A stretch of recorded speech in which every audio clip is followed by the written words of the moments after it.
You're now listening to the Shift Training Show. I'll be your host, Flip. My name is Vaughn. I'm your co-host. And this podcast is all about exploring how can we improve the quality of human interaction.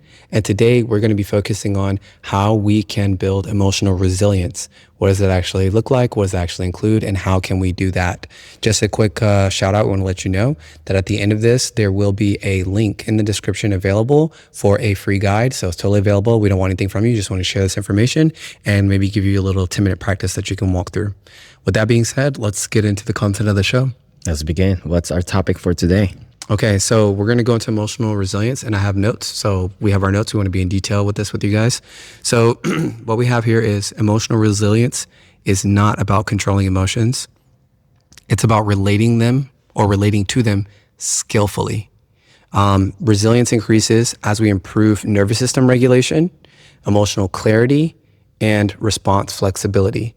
I think that we can, if we were to look at it from the outside, someone that can maybe experience or have something thrown upon them that might be emotionally difficult to navigate, and be able to seemingly handle that well, and maybe more so genuinely handle that well. I think that's a great example of emotional resilience, your ability to, again, bounce back or to still show up when quote unquote adversity hits.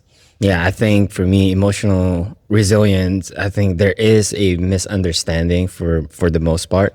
Most people think that emotional resilience, you have to be strong, you have to suppress your emotions, or you have to act tough. But emotional resilience, from my own experience, it is actually when you feel all of those those hard emotions, but choose not to run away from it, but respond from whatever it is that you are experiencing. So, for example, imagine that you're really mad at your friend, right? Well, you're gonna feel that mad feeling, but it doesn't mean that you are gonna, hit the person, you're gonna yell or say something that you'll regret later. So it means being emotionally resilient, you feel those feelings, but you choose to respond appropriately. Absolutely. So we're going to go into a few different things here because we have a lovely outline for you guys. Let's see. Most people think resilience equals toughness or suppression, which is what you mentioned. So definitely not. Resilience is more about capacity and flexibility. You have the capacity to hold space for what you're experiencing, and then enough space still to remain flexible in how you choose to show up. Right? I think that's a great way to think about emotional resilience. So in this episode, we're going to be exploring 4 key elements. So the first one we're going to explore is emotional agility, which is basically about how we respond. That's from Susan David. Second, we're going to go into emotional granularity. This is about how clearly we feel. We're going to be mostly focusing on some of the work from Brene Brown and Dr. Mark Brackett. And then we're going to go into the theory of constructed emotions. So how emotions are made. That's Lisa Feldman Barrett. And then nervous system state. And that's the lens in which we perceive everything through. So those 4 components play a major role in our emotional resilience or ability to develop or cultivate that. So again, just in short, it's going to be emotional agility that we're going to be covering. We're going to cover emotional granularity. We're going to talk about the theory of constructed emotion. And then we're going to go into nervous system state and how that plays a role. So let's get started first with emotional agility. Emotional agility. Okay, so the very first time I heard about this is from Susan David. You introduced me to it. And that's when I learned that emotions are actually not instructions. They're not directives. They are information for us to understand what we are really feeling inside. So when we're feeling, anxious, doesn't mean we have to escape. When we're feeling angry, that doesn't mean it's attack. Or when we're feeling sad, it doesn't mean that we have to withdraw. So I think it's so important to understand that. And she has a quote that says, emotions are information, not directives. Yeah. It's just data. I think that's important. And there's 2 traps that she talks about. So the 2 traps, one of them is avoidance and suppression. When you avoid or suppress, you are hindering your ability to cultivate and develop your emotional agility. Again, imagine if you're thinking about being agile. If all of a sudden you just become rigid and stiff, you're not really becoming more agile. I just thought of a really funny analogy. I don't even know if I want to share this on the gram or on social. Let's do it anyway. Let's do a little experimentation. Let's do it. Just imagine you really have to go to the bathroom. Oh. And you're trying to hold it or suppress it. So imagine that you're trying to do that, but at the same time, you're trying to be agile. Damn. It doesn't work. That's a good example. Yeah, it doesn't work. I'm just saying that just silly came to mind, but I was like, all right, yeah. We gotta watch out for those. Yeah, right. And an example for me that I can think of is there are times where I go to the gym, I feel, oh man, I'm tired, I'm fatigued, sluggish. That feeling is an information, it doesn't mean that you could just go home, be lazy, eat junk food, watch Netflix. Make it worse. Right, exactly. So what you can do is you can lower the intensity. You don't have to stay for long, and instead of being unproductive, you become more productive. Yeah. You don't have to push yourself because you can burn out or overtrain, but you can always lower the intensity. Yeah, take a small step forward. I think that will help you build your ability to choose how you respond. That's going to help with the emotional agility. I think another part about agility that she mentions is noticing, naming, and choosing. I notice that I'm feeling fatigue. I notice I'm feeling unappreciated. Noticing it and then choosing. So we notice it, we name it, and then choose how we want to respond. So I think that I will briefly take a nap. I think that I will do something to show appreciation to myself. Anything like that, that's going to help build the agility. That's what agility looks like. It looks like you can notice it, you can kind of identify it and name it, and then you can make a choice. Yeah, I think that goes to our next transition, which is emotional granularity. Basically, precisely labeling what you truly feel. Yes. Before we move on to that, though, I do have one additional note for this. The key skill for emotional agility is actually being able to create space between feeling and action. People have heard the line from Viktor Frankl's book, but I think people don't really understand how important that is to be able to create a little bit of space between what you're feeling and then how you choose to act or respond to that. That is what's going to help you. That's what emotional agility in practice looks like. That's the key skill. So with that in mind, it's kind of like, what does this emotion want me to know? Not per se, what does it make me do? I think that's an important thing to understand. And like we mentioned earlier, one of the components of emotional agility is being able to identify. And that's a key element in emotional granularity. Yeah, I think for the most part, I used to say this a lot. Oh, I feel stressed or I feel off. Usually, there's a difference between you're feeling disappointment, resentment, or angry. I think being able to precisely know how to describe what you're truly feeling, you will have a better response. Absolutely agree. So for emotional granularity, a couple key elements. One of them is that vague emotions create overwhelm. Like you just kind of described, not being able to really tell what's going on, a lot of ambiguity, or seemingly like there's like a whole bunch of noise in the message, a whole bunch of noise in your head. It creates this sense of overwhelm that there's too much and you're about to shut down. Like you just cannot handle it. Stress is one thing, but overwhelm is where we're done. It's off. Yeah. And I think a good start for this is as basic as you can do is pull up your phone and do the emotional wheel and see what you're truly feeling. If you're sad, mad, or disappointed, frustrated, what is it really that you're feeling so that way you can really express it so that person could understand you better. Absolutely. And again, being precise creates options. So like you said, if we better understand, I'm not angry, I'm disappointed, you'll have a whole different list of options, different sets of responses you could choose based on acknowledging that difference. Being a little disappointed versus being like, I'm just a little bummed. What does bummed what does that really entail? Well, I'm kind of disappointed that something didn't work out and my energy just really dropped mad low. So, kind of bummed out, People can generally feel something like that or associate that feeling of, oh man, and energy drop with I'm bummed. So precision creates different options. And then, like you mentioned, stressed is not the same as frustrated. It's not the same as disappointed. It's not the same as resentful. And it's not the same as anxious. So when you say stressed, being more specific, if you're frustrated, are you disappointed? Are you feeling resentful towards somebody or yourself? Anxious, this gives you options for how you might want to navigate that, but the granularity is super important for even being able to make a choice or make a move.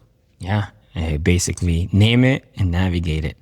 Correct. Yeah, better labels usually help with better regulation or approaches to how you might regulate it, and then better decisions. But that all stems from emotional granularity. Like if you can't even name it, you can't navigate it. Which takes us to our next component, which is we got constructed emotion. You're not broken. That's it. So emotions aren't automatic reactions. They're predictions. And basically it's built from past experience. Language is a big one, culture, and body state. I think this work is very important work for people to understand. When you really understand this about feelings, about emotions, and understanding that sometimes it's hard for us to relate to a certain feeling simply because we've never experienced it in our past. So we can't relate, right? You ever heard somebody say, yeah, I don't know what that's like. I can't relate. They just have no past experience with it. Mm-hmm. Language in some cultures, like I speak English and then where I live, right? And that's my native language. But there are some phrases that, we'll say in like a language like German, that might have more nuance in explaining how someone's feeling and give context, like certain phrases that don't exist in English. And in some other countries, there are certain words that we use regularly in English to convey negative emotion that don't exist in that culture. So like communicating that particular thing, it's not really even within the realm of what exists for them. Mm-hmm.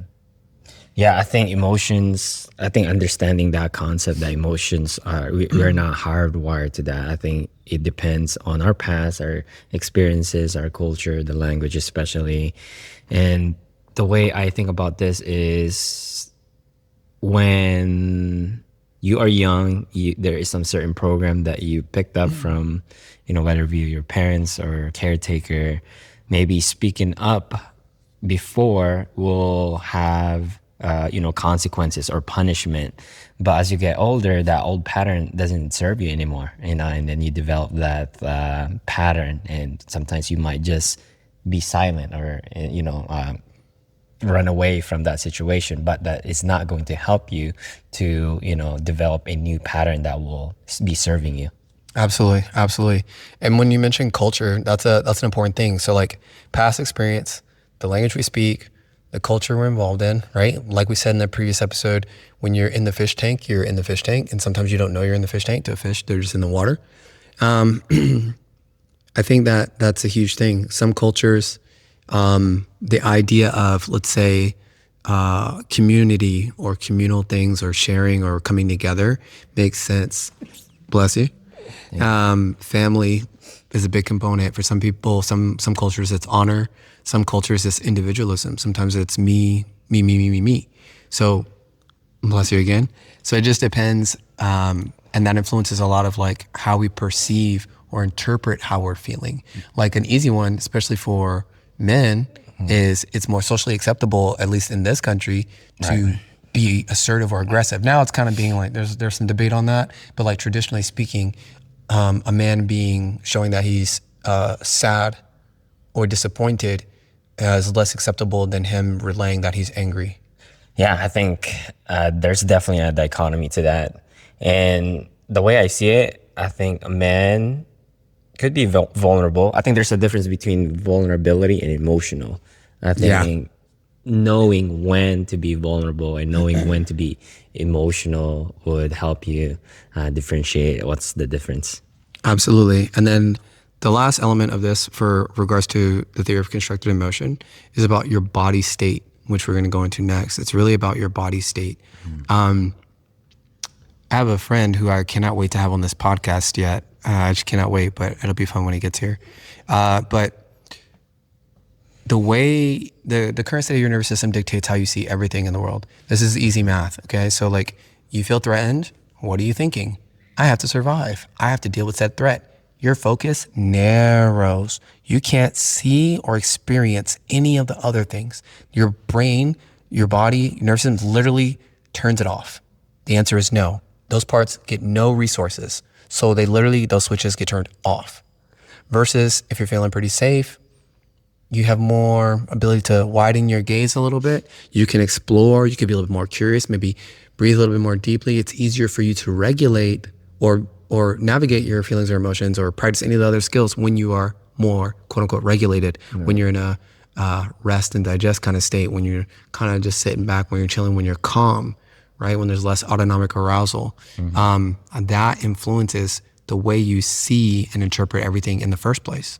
So that also plays a role in it. If you're constantly living in a state where it's kind of like this, if my past experience is filled with hardship and trauma, and the language that's always been used during my upbringing and around my friends is very harsh or aggressive language that kind of just further reiterates the world that we live in, and then the culture says anything outside of this is just false, it's not real, it's fake, it's not authentic, like it's bad to leave this type of environment, your body is going to be chronically in a state where you can only see that as true. Like every single thing reinforces that all the way down to the nervous system level of that being your reality, which means all of your options for how you feel and how you relate to others, your emotions, all of that is completely constrained by those. Yeah, that's a bad loop. It is a trap. Yeah, I think that's one thing. I think this is related to emotional resilience, right? It's not just about your mental, it's also physical. So the reality is you don't just experience reality, you also experience it through your nervous system. So I think another factor of this is, let's say if you have like a 3 hour of sleep, right? Then your capacity of making a decision or acting or saying things a certain way will be very limited, and you might, be more aggressive or feeling more peeved or annoyed by somebody. Let's say somebody bump into you, you might not today. Exactly. So I think it's very important to actually take care of our body. I think the foundation of emotional resilience is actually just taking care of our body by nourishing with good nutritious food, sleeping, exercising, and that will help with nervous system. That is foundational. Absolutely. That's why it's foundational. It affects the core thing that affects everything. I have a couple of notes here before we move on. Let's see. You can have the same sensations and experience a different emotion depending on context. So I believe it's something like anxiety and excitement biologically are similar in your body, and the context determines it. Like some people might say a roller coaster is anxiety inducing, and then some people might say it's exciting. Right. And context matters, but technically you're still on the same ride. But yeah, anyways. And then expanding your emotional vocabulary, as we mentioned before, helps with emotional agility, which ultimately helps with expanding your resilience. And I think something for you to take away from this is, what else could this sensation be besides what I'm assuming? Because remember, your past experiences are also telling you something. So keep in mind, what else could this sensation be besides what I'm assuming? I think that will help you to kind of maybe parse out or maybe explore something different. With that being said, is there anything else on constructed emotion before we move on to nervous system? I would say, remember that when your body is tired, the feelings feels louder. Okay. Yeah, I would say sometimes, depending on what the feeling is. Right. So if it's something that, let's say, I'm trying to think of the plain words I would use for this. If it's something that would seem like it's a low energy state, if you're tired, it's going to be amplified. If you have high energy and you're already like stressed or like your nervous system's ramped up, high autonomic arousal, having your anxiety is going to be far worse. So like if you are struggling to navigate anxiety or something that might be like that, or let's say Yeah, I'm just gonna use stress as a blanket term. I hate to use it like that. Let's say frustrated. Let's go with frustrated or annoyed or uh, agitated, anything like that, where it's like that type of energy, where it's forceful, high level of energy, high level of autonomic arousal, and then you give yourself more energy, then it's amplified. If you're tired and you experience those emotions, you'll just be too tired to even deal with it. You'll just be like, I'm too tired. I can't, whatever. I'm just gonna give up. You know what I mean? You'll surrender. But if it's high energy and you're like, man, I just need to get through something, put some more caffeine in there. You're putting gasoline on fire. It's a bad idea. You should probably let that energy dissipate, biological, physical energy dissipate, and you might be able to better navigate it after the reset. 100. Cool. So let's jump into nervous system state. This will be our last portion, or actually second to last portion, because we got to do a little integration for you. So nervous system state, we don't perceive reality directly. We perceive it through state. So as mentioned before, when we're in a dysregulated state, right, we have narrow thinking, higher threat perception, but less emotional nuance. So yes, you can perceive threats real quick. And on top of that, you might even flag some things as threats that aren't actually threats. Anyone ever do that, where you think something is worse than it actually is? I've done that many times, where it's not actually a problem. It's not really a threat. I'm just in a state where I perceive it as one. So the higher threat perception is a big one. The narrow thinking obviously puts us in a trap. We can't be emotionally agile in a closed box. I don't see you being very agile like Spider-Man I put you in a 4x4 box. 4x4x4 box. 4x4. Yeah, 3-dimensional. Something like that. And then you're going to have less capacity for emotional nuance. It costs energy to do that. Right. Yeah. I think like what I mentioned before, I think that most of your decision will come from your nervous system as well. I think it's a big component. And as I mentioned, if you are not taking care of your body and you are not aware with certain trauma or experiences and culture, and not having that precise emotions that you are experiencing, then it is so easy to feel overwhelmed. Then you're experiencing this in your nervous system. That's what you train. That's why you have to break that pattern by reflecting or just pausing. That quote from Viktor Frankl, I think it's so profound. Between the stimulus and response, there's that space, and that space is your ability to respond in an appropriate way, in a healthier way, and make a better decision. Yeah, I think in that where you spoke about breaking patterns or habits, it's hard for you to do that in a dysregulated state. I'm not even going to say hard. I'm going to say it's almost impossible if the dysregulation is too high. If it's high enough to where you cannot choose despite what is happening or the experience you're feeling in the moment, you cannot break any pattern or any habit. You have to learn how to get to a point where you can be somewhat regulated. So that's the other part, which the regulated state helps increase curiosity, aids and supports choice, or for some people, sense of autonomy. Because if you can't choose, you don't feel very autonomous. And then the last one is emotional flexibility. Yeah, I think you become more agile if you have your nervous system in check and it's not too high. It becomes more manageable. Absolutely. So resilience in itself, emotional resilience, any kind of resilience really, starts with the body. It's not in the mind. It starts in the body, and then we work through that mind. You can't outthink a dysregulated nervous system. You can't outthink it. You have to create safety, and there's so many ways to go about that. There's so many different practices for this. Like I said, I can't wait to have that particular friend on. He's going to talk about some of that. But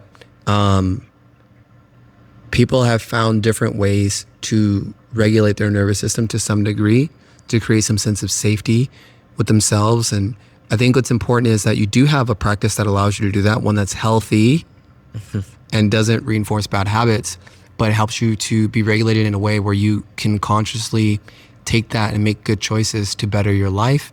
And that's going to help you show up better. And that's going to improve the way we interact with everybody. Because if everyone has the capacity to show up just a little bit better, then our interactions overall would all be a little bit better. And I think that has like a compounding effect. You know, if you met 3 people today and your interactions were all bad, that would suck. If you met 3 people today and one of the interactions was good, you'll notice that that one interaction might be like the best thing all day. The other 2 sucked, but man, there was this one thing that was great. Imagine if you got 2 out of 3. Whoo, you know, that'd be great if we get 2 out of 3 of our interactions with people to just be great. I think we usually feel like it's a great day. I mean, for me, if I call like a customer service number and I need something, and that person actually helps me, I'm so happy. And I talk to the doctor's office and they help me. Oh my gosh, things are going great. I meet a stranger, we have a positive conversation. Oh my goodness, this is fantastic. I love this. This is fantastic. Like, it's the best thing ever.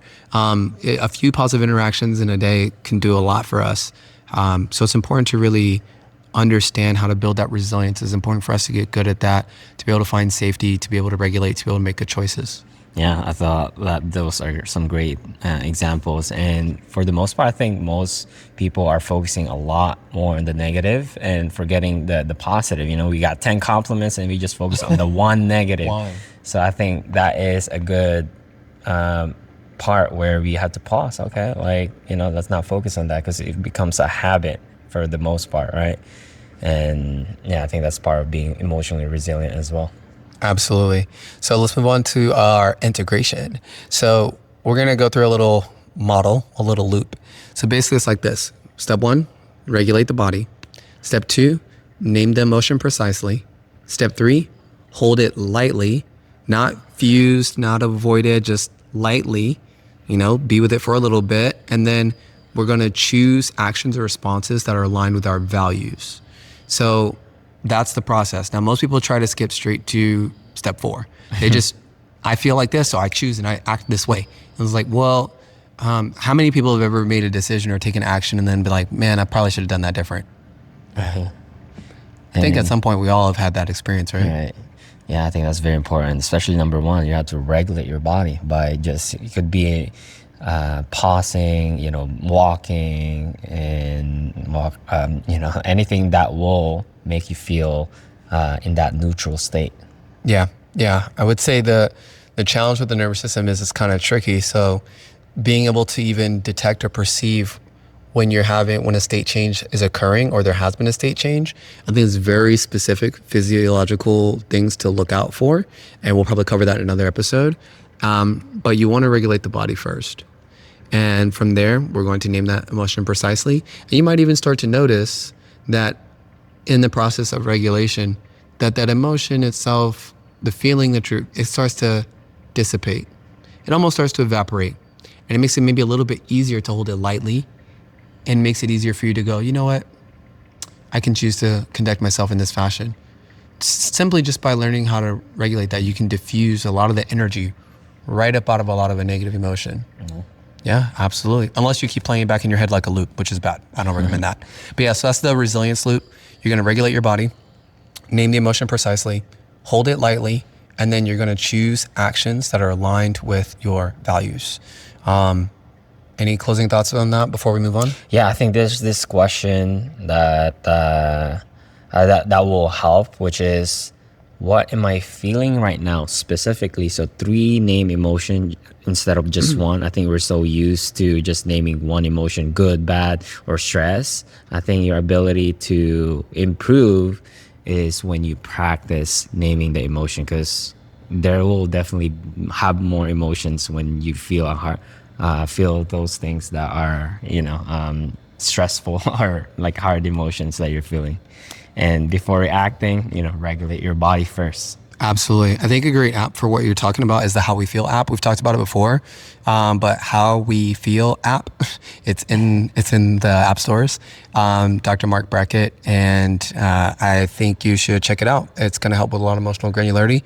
It's like it's like the emotion wheel. It gives you a lot of different things, so you can really explore those things. It has different practices or exercises for how to navigate some of those different feelings and emotions. And you can also kind of see some of your own patterns in different visual forms. And you can even share with friends. So you share with friends and family, anyone else that's willing to install the app, you can kind of share with them how you're feeling as well. So it's a really great app, How We Feel app, but it will help you to be able to identify, label, and then choose some beneficial actions. Right, and the good part about that is free. free 99. Just like the guide that's going to be in the description, that's going to be available for you guys to help develop your emotional resilience. Let's wrap it up. So closing thoughts, resilience isn't never breaking. It's being able to be flexible or bounce back. You want to know that you can create space, enough space to build agility, and that's going to help you with being resilient. And it's about recovering, adapting, and building trust within yourself. Because as you do that, you start to notice that it's like small wins, they add up. You start realizing that there's not too much in life that gives you a good enough reason to step away from what you've built, which is credit with yourself, long-standing credit with yourself, and the belief that you can handle difficult things. I think that there cannot be a price put on that. And I think that people are selling it or giving it away for way too cheap.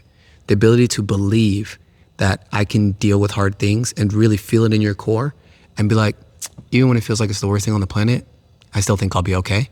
So here's what I'm going to do to make sure I'm okay. That costs a lot of reps and should not be just thrown away. It gives you so much leverage in life. Yeah, just to reiterate in my own words, emotional resilience is about not numbing it, not running away from it. It's about embracing it and responding appropriately. Emotional agility. Emotions are just data. They're not directors. They're not directives. And emotional granularity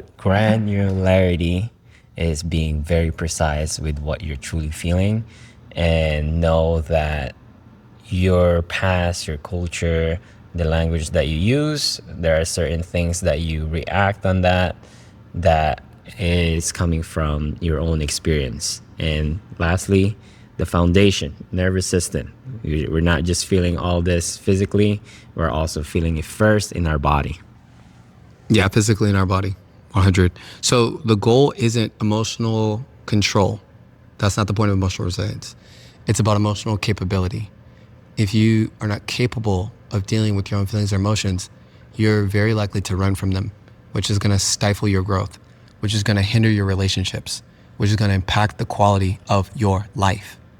So all you got to do is start creating capacity to deal with the difficult feelings and emotions, and you can start to have amazing benefits in every area of your life.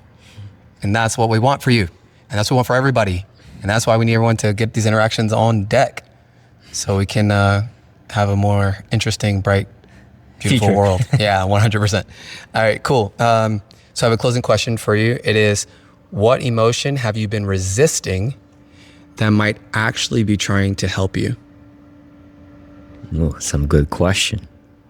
Okay, cool, everybody. As you see, the lights are dying on us. It's all good. We're going to wrap it up right here. We just want to say thank you for listening to the show. If you've listened thus far, fantastic. If you're willing to follow, subscribe, leave a comment, rate, review, or share this episode with anyone that you might think will appreciate it, we'd greatly appreciate that ourselves. It helps us to grow the channel and helps us to continue creating content so that way we can explore how we can improve the quality of human interaction. Again, I'm your host. My name is Flip. My name is Vaughn. I'm your co-host, and I appreciate you taking the moment. And take care. All right, have a good one.